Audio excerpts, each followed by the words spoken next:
दोस्तों बहुत बहुत स्वागत करता हूं आप सभी का। अभी बालेन शाह को नेपाल का प्रधानमंत्री बने हुए 1 महीना भी नहीं बीता। वो अपने फैसलों से पूरे देश दुनिया को चौंका रहे हैं।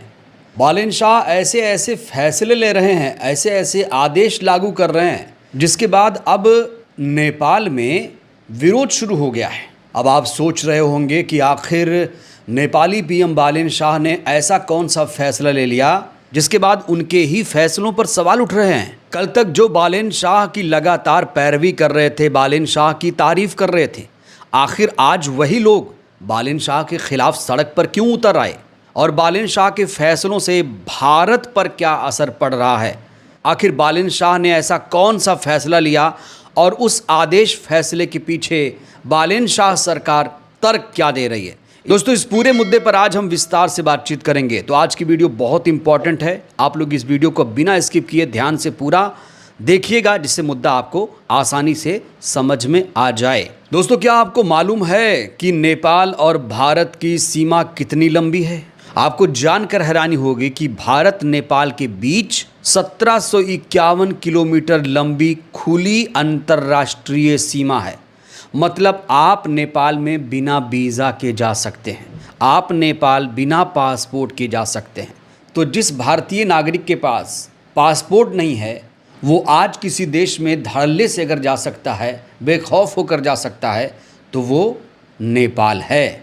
अगर मैं उत्तर प्रदेश की बात करूं तो उत्तर प्रदेश की 551 किलोमीटर सीमा नेपाल से सटी हुई है। पीलीभीत, लखीमपुर, बहराइच, श्रावस्ती, महाराजगंज, सिद्धार्थनगर ये वो ज़िले हैं जिसकी सीमा नेपाल से लगी हुई है।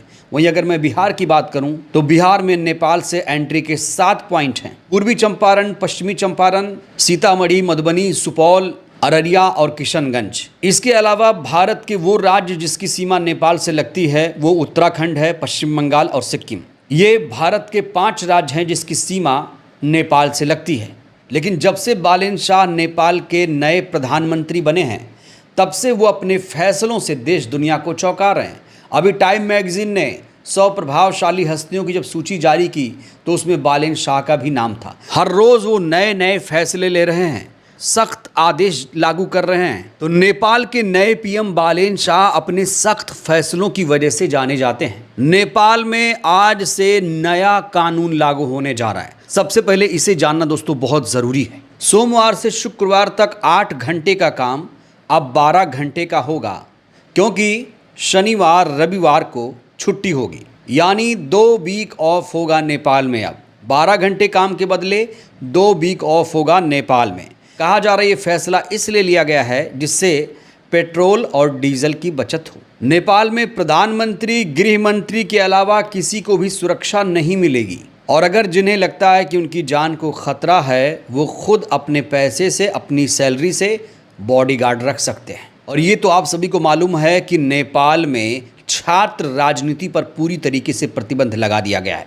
अब वहाँ कोई भी छात्र 20 साल तक किसी भी पॉलिटिकल पार्टी को सपोर्ट या प्रमोट नहीं कर पाएगा। स्टूडेंट्स, छात्र अपनी पढ़ाई पर ध्यान देंगे। नेपाल में अगर किसी ने बलात्कार किया, दुष्कर्म किया तो उसे सीधे फांसी दे दी जाएगी। ये बहुत तगड़ा, बहुत सख्त नियम लागू कर दिया गया है। पुलिस जिसे पैसे खाते हुए पकड़ेगी उसे जिंदगी भर के लिए सस्पेंड कर दिया जाएगा।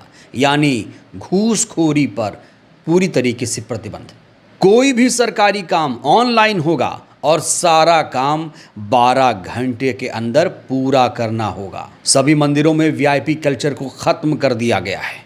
अब सबके लिए एक जैसे नियम होंगे, चाहे गरीब हो चाहे अमीर हो। सभी अस्पतालों में 20% बेड गरीबों के लिए सुरक्षित रखे जाएंगे। स्वास्थ्य को ध्यान में रखते हुए फैसला लिया गया। किसी भी नेता की रैली, मीटिंग के लिए कोई रास्ता नहीं बंद किया जाएगा, क्योंकि वीआईपी कल्चर खत्म हो चुका है। किसी भी नेपाल की ऑफिस में किसी गृह मंत्री, प्रधानमंत्री, नेता की तस्वीर नहीं लगाई जाएगी। सिर्फ नेपाल का झंडा ही ऑफिस में लगाया जाएगा। और सबसे बड़ा फैसला, सबसे बड़ा आदेश भंसार नीति को लेकर है, जिसे आप लोग कस्टम ड्यूटी कहते हैं। भंसार भंसार को लेकर नेपाल में सख्त आदेश नियम लागू कर दिया गया है और इसी नीति के खिलाफ अब नेपाल में विरोध प्रदर्शन शुरू हो गया है। नेपाल की सीमावर्ती इलाकों में नए नियम को लेकर बड़े पैमाने पर विरोध शुरू हो गया है। जिस भंसार नीति के खिलाफ नेपाल में विरोध शुरू हुआ है, ये नियम कई साल पहले बनाया गया था, लेकिन व्यवहारिक कारणों से इसे लागू नहीं किया गया था। लेकिन अब जब बालेन शाह नेपाल के नए पीएम बने तो उन्होंने इस नियम को भी लागू कर दिया। इस नियम के मुताबिक भारत से आयात किए जाने वाले 100 नेपाली रुपए से ज़्यादा मूल्यों वाले रोज़मर्रा की ज़रूरतों जैसे सब्जी, तेल, चीनी पर टैक्स लगाया जाएगा। यानी भारत से लाया जाने वाला 100 रुपए से ज़्यादा कोई भी सामान अब बिना टैक्स दिए सीमा पार नहीं कर पाएगा।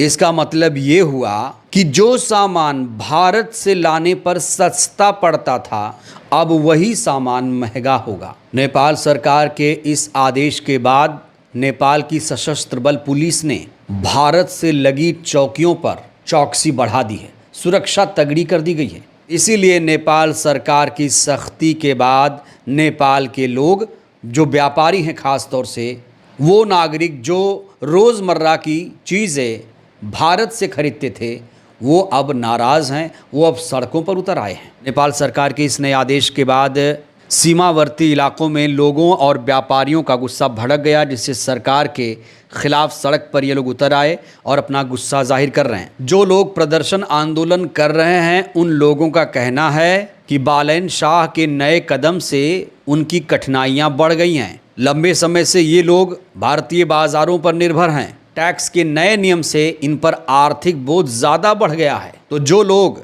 नेपाल सरकार के नए नियम के खिलाफ सड़क पर हैं, वो लोग नेपाल सरकार के फैसले को गरीबी विरोधी फैसला बता रहे हैं। प्रदर्शन करने वालों ने तत्काल प्रभाव से कस्टम नीति में संशोधन की डिमांड की है। अब बड़ा सवाल ये है कि नेपाल सरकार ने, बालेन शाह सरकार ने ऐसा फैसला क्यों लिया।